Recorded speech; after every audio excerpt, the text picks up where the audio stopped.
It's been 5 years since the Tunisian leader Zine El Abidine Ben Ali was overthrown in a popular uprising. With a new constitution and free elections, the country's become a model of democratic progress.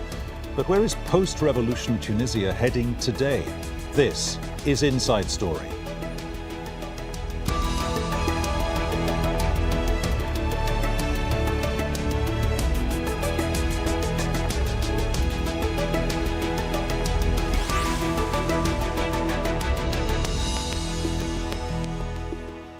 Hello and welcome to the programme today with me, Peter Dobby. Now it's been 5 years since the beginning of Tunisia's revolution, a revolution that's been credited with setting off a wave of protests across the region and has come out of the so-called Arab Spring, known as its only success. Tunisians marked the day with celebrations at Carthage Palace, but not everyone was there. More than 30 political leaders have quit the ruling party, Nida Tunis, in the past week. That, many say, is evidence of a growing rift within the group. And some of those now opposition leaders boycotted the event. All of this happening as Tunisia's economy continues to struggle, and some human rights groups, including Amnesty International, say there's been a rise in repression as the government steps up security. So, is Tunisia slipping backwards? For Inside Story, our correspondent Hashim Ahalbara spoke to some people who've seen the country through its transition. He sets up our discussion today from the capital, Tunis. Eileen Murray moved to Tunisia a few weeks before the start of the uprising. Since then, the political landscape has changed so dramatically that the World Bank, where she works, has had to shift strategy. She's been advising the government on implementing reforms to make Tunisia an attractive destination for foreign investors. Tunisia's transition took more time than expected originally. When the revolution happened in 2011, the expectations were so high that Tunisia would change basically overnight.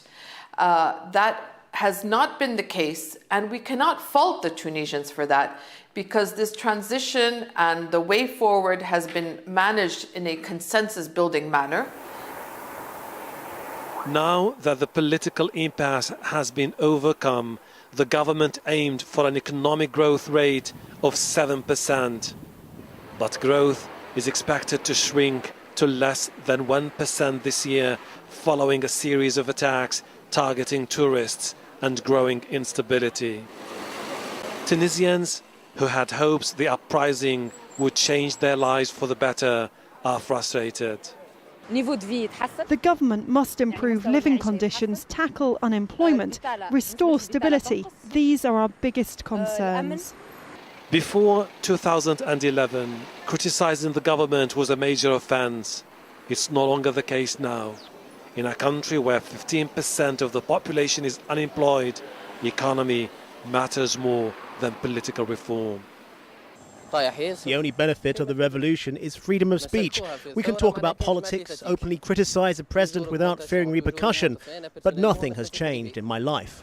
The day of celebration on the anniversary of the revolution is being marred by uncertainty over the future. It's a reminder of Tunisia's uphill struggle to meet the growing demands of its people in poverty, those who started the 2010 revolution. Compared to countries gripped by violence such as Syria, Libya and Yemen, Tunisia has managed a smooth transition to democracy. It has a vibrant parliament, free media and free elections. But for millions of Tunisians, poverty and instability remain the biggest threat to the country that started the Arab Spring. Hashim Ahalbara, Al Jazeera, for Inside Story, Tunis. OK, let's bring in our guests. Joining us today here, first in the studio, is Amel Boubekeur, an associate researcher at Grenoble University in Tunis, Youssef Sharif, a political analyst and specialist on North Africa, and in Lancaster in the UK, Simon Mabon. Simon is a lecturer at Lancaster University. He focuses on political transitions in the Middle East. Youssef Sharif, coming to you first. Is Tunisia the only real survivor of what the Arab Spring was all about? Yes, by no doubt, yes. It's the only survivor when we see what's happening around. clearly Tunisia has been through a bumpy road, but it is a car that is still running. So yes, Tunisia survived, but as you just said in the report that will be broadcasted earlier, there are a lot of issues, and there is some kind of skepticism among the population. There is a lot of lethargy in the political scene, in the economic situation did not improve, the security situation neither. So there are still a lot of issues. But again, when we compare it to the region, to the countries in the region, Tunisia is still booming as a democracy. Simon Mabon in Lancaster, for you, what are the big issues? Well, I think a couple of them have just been identified. There is, of course, a real balance that needs to be struck between human rights, between security and democracy. And figuring out that relationship between those three really important issues, I think, is essential in making sure that the dreams that were born 5 years ago continue to survive. And making sure that those three can interact in a way that people feel that they can flourish, that their lives can develop in a positive way, I think is essential. But it's possible. Amel Boubekeur here in the studio with me in Doha. For you, what are the changes that go on the positive side and the changes that go on the negative side? Well, at least what happened for the past 5 years in Tunisia shows us that bringing change, political change to a country is about much more than just overthrowing a dictator.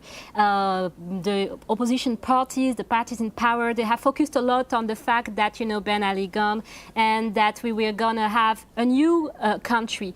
I would say that something that has been, that they have failed to think about so far is about what kind of new political culture they want to have, what kind of post-authoritarian culture, professional norms, participation of citizens can we promote in Tunisia.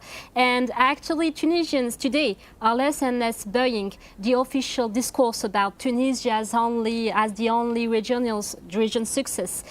They believe that their demands, at least for those who did the revolution, were about fighting corruption, against the disdain of the former regime's elite, against corruption. And if you ask them today in the streets, they will say that they are in the same situation. So really, I think that the most important question in such situations is really about, have we been able to promote a new political culture, new political norms? Are people able to participate differently? And unfortunately, there have been some changes, of course, but for the majority of Tunisians, that's not that significant. And for you, Youssef Sharif, does that chime with where you think the country is at the moment? Because it's obviously, despite that half a decade has passed, it's obviously still very much in a place of precarious, very precarious transition.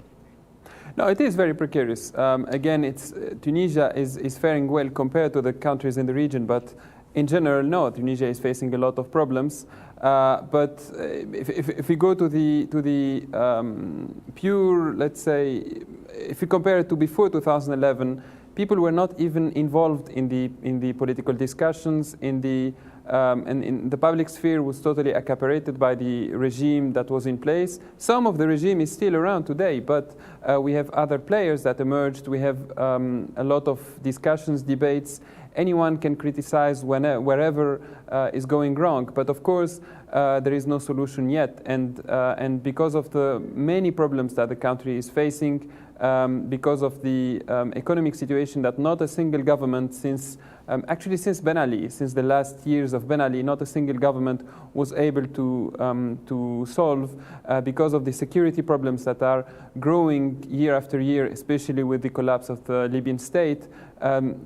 Tunisia is now in a very precarious and fragile situation, and sadly, it's sad to say it, but I don't see any upcoming government, or be it through elections, or even if there is a coup like what we've seen in Egypt, if we have that scenario as well, I don't see anyone or any kind of regime being able to solve Tunisia's problems from a day to the other. So what we have now, this shaky democracy, this fragile democracy, I think it's a little better than what our neighbors have, but it is still a route full of problems. But I think actually what made it worse, it's really that Nahda and NIDE, they agreed on a kind of common reintegration of the political scene, excluding all the revolutionaries, putting a kind of artificial, I mean, it had some roots within civilized society, but it was still a superficial polarization between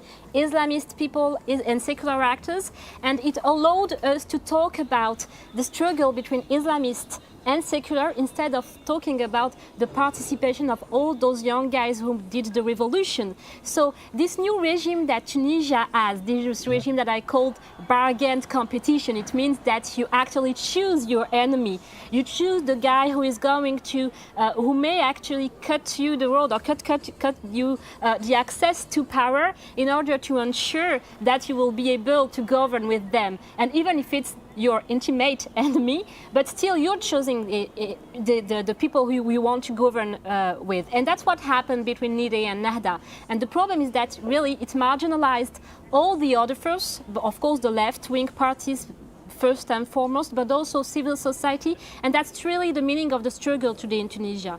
How people can reorient it, what is going on, this kind of consensus that is going on between Nahda and NIDE, and that actually marginalize any political alternative for political change in the country. Simon, that younger generation that Amel's talking about there, do they have honest, fair, trustworthy representation today, because we're 5 years into a process that's kind of mutating into being something else, if you will? And on top of that, if they don't have representation, will they get representation? Well, I think that's a really difficult question. I think it's really important to really verify the extent to which their views are being represented accurately. And I think that they're in a really difficult position. We've got rising unemployment, we've got rising youth unemployment, economic challenges across the region. And as a consequence, I don't think these voices are being adequately heard, and from that they don't feel like they're being represented accurately. I mean, I'm not Tunisian, obviously, and I wouldn't want to speak on behalf of the Tunisian people in any way, shape or form.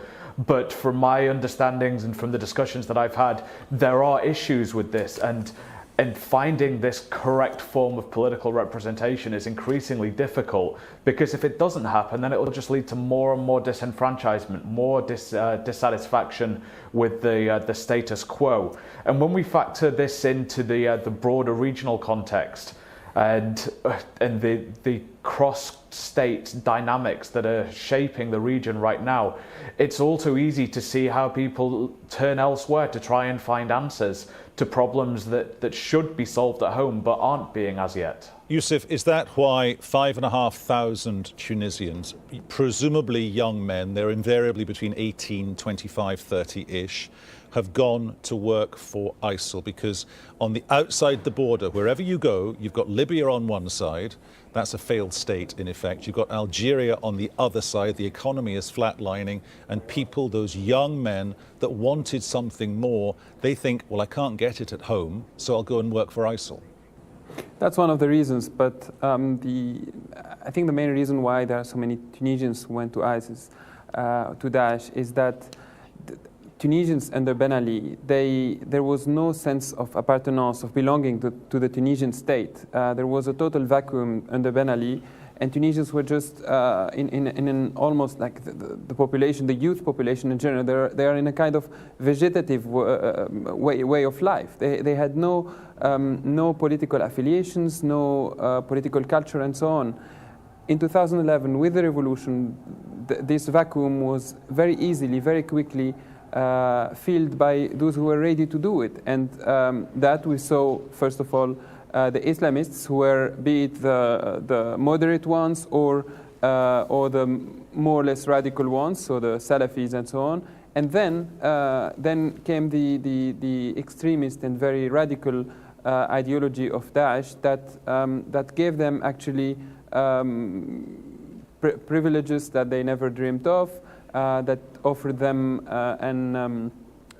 actually another ideology, offered them something to believe in, even though it's a mirage, even though it's something totally nonsense, but that's what it offered, this hope, even though it's a bloody and destructive hope. But that's what groups like Daesh offered to these young people who had no appartenance, and hence why we see so many of them going there. And because there are no solutions yet to the problems of Tunisia, and there is no political ideology that was able to bring hope to Tunisians, that alternative, that gloomy alternative that is Daesh, is still recruiting and getting sympathizers here in the country. So, Simon, in effect, what Youssef seems to be saying is it was precarious and chaotic during the very beginning of the revolution, but why in the intervening 5 years, exactly 5 years, has the country not descended into chaos? Somebody, someplace, must be doing something right. Yeah, I think so. And I think it's useful to look at this in a slightly different way, in the sense that over the past 5 years there has been a degree of uncertainty for many young people in Tunisia. There's been a sense of chaos. The socio-economic conditions that people are facing has meant that there's a degree of uncertainty as to what the future might hold.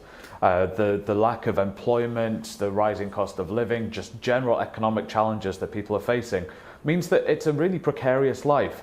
And I think one of the appeals that Daesh has, and its message has, is that it offers a degree of certainty, in that there's a certainty and a strength in the message that it puts out that contrasts with the precariousness and the uncertainty of life in Tunisia. And the same can be said for many of the people that are traveling to Syria and Iraq to go and fight with the group, from people in the region, but also from people in the West, these so-called foreign fighters, who are struggling to find a sense of identity, struggling to find a sense of belonging. And this is particularly the case in Tunisia, where there is this notion of political transition, and where there is this struggle for identity, a struggle to find the self, an existential struggle, if you will, then the strength of the Daesh message, I think, is really important and really quite appealing to some, despite, as Youssef saying, that it's a mirage and it's nonsense, it's bunk. But there is an appeal there, to some, of course. To others, I think that there has been a degree of success. There has been a transition. And transitions take time. You weren't going to remove the Ben Ali regime and all of the institutions of the state and reform the Tunisian state overnight. It would take a long amount of time.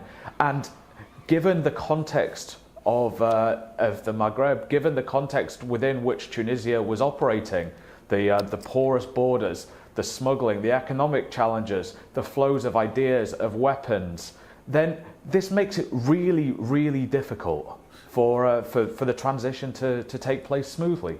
Amel, you've identified in your various writings over the past couple of months, you've already touched on this, those two big political parties that have come through the filter of Tunisian politics to date.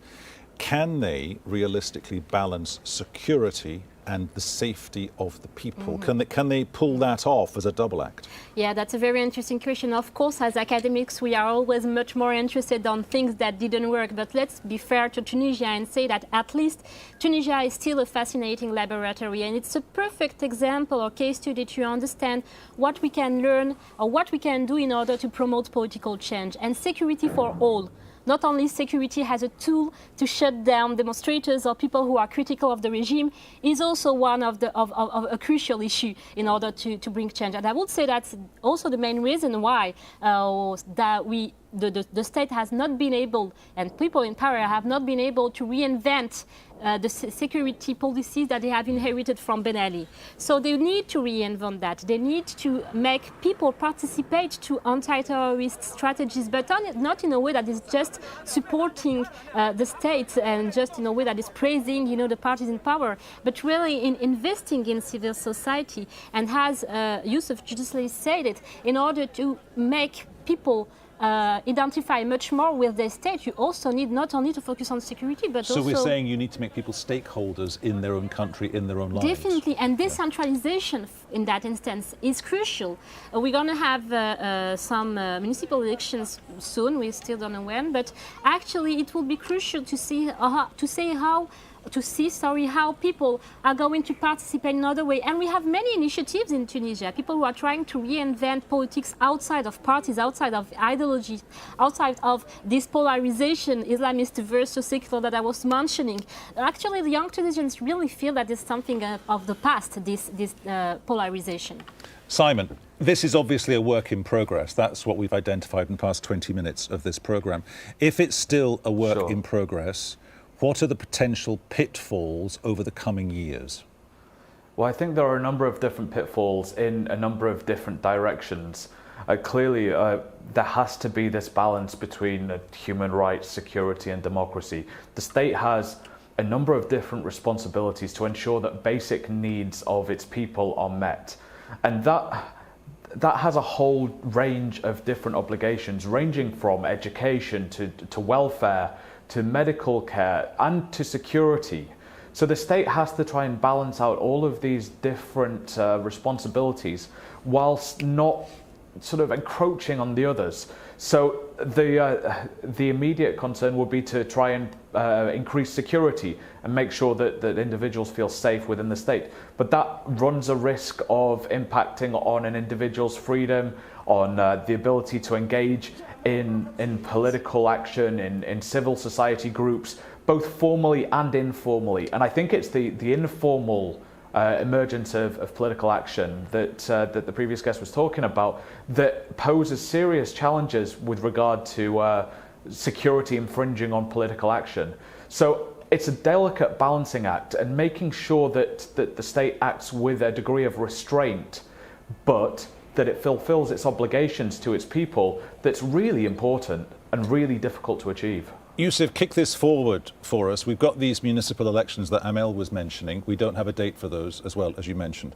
But it seems to me at the moment there's little consensus, there's no grand plan, and no politician is being filtered through the system saying, I can do this because of X, Y, and Z. Exactly. First of all, no, the municipal elections are still far away, maybe 2017, maybe 2018, it is still unclear. But one of the reasons why there is such uncertainty is that we have Ennahda as a political party, but on the other hand, we have Nia Tunis that is falling apart. And all the other political parties are still in a state of creation. They are being created now or being recreated or regrouped again. So we have a totally a changing political scene now in Tunisia. New political parties are emerging, new political movements, other movements that are not political, as Amel was mentioning. So we have actually a new political scene that is seeing the light.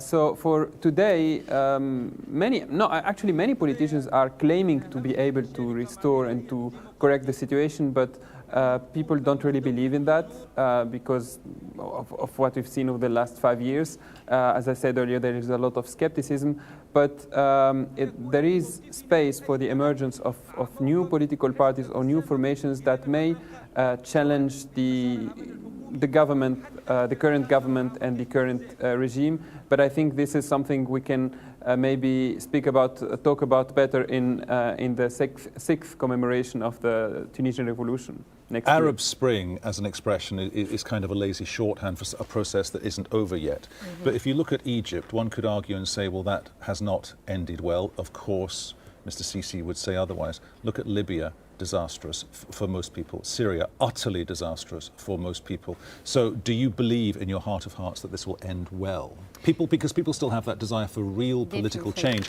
but there's nothing around it to coalesce with. You know, Tunisia is a country that has a specific story with violence, a specific relationship to violence. And Tunisians have spent the past years actually fearing that they will be brought back to chaos and that they will not be able to get along together. That's why they have been actually shy in putting ahead a new project of society. But I think that now, 5 years later, it's now first two challenges. First, to agree on a common narrative on the past, and it will go through transitional justice. Victims should be called as such, and people who are guilty should be also go through justice. The second challenge will be to actually agree on a minimum common project of society. And as I said, the fear to be back to chaos, to see a national civil war, or the risk of a civil war is well behind the Tunisians now. So let's hope for the future that they will agree, of course, on a new project of society, a new way to bring political change in Tunisia, sure. A compelling conversation. Thank you all very much. Thanks to all our guests today, Youssef Sharif, Simon Mebon and Amel Boubekeur, who was here with me in the studio. The debate continues, of course, on our Facebook page, or you can tweet us at AJ Inside Story, or tweet me. You'll find me via AJ Dobbs or Peter Dobby1. You can leave your comments on the programme's page of our website, aljazeera.com. From me, Peter Dobby, and everyone on the team here in Doha, thanks for your company. We'll do it all again at the same time tomorrow. See you then. Bye-bye for now.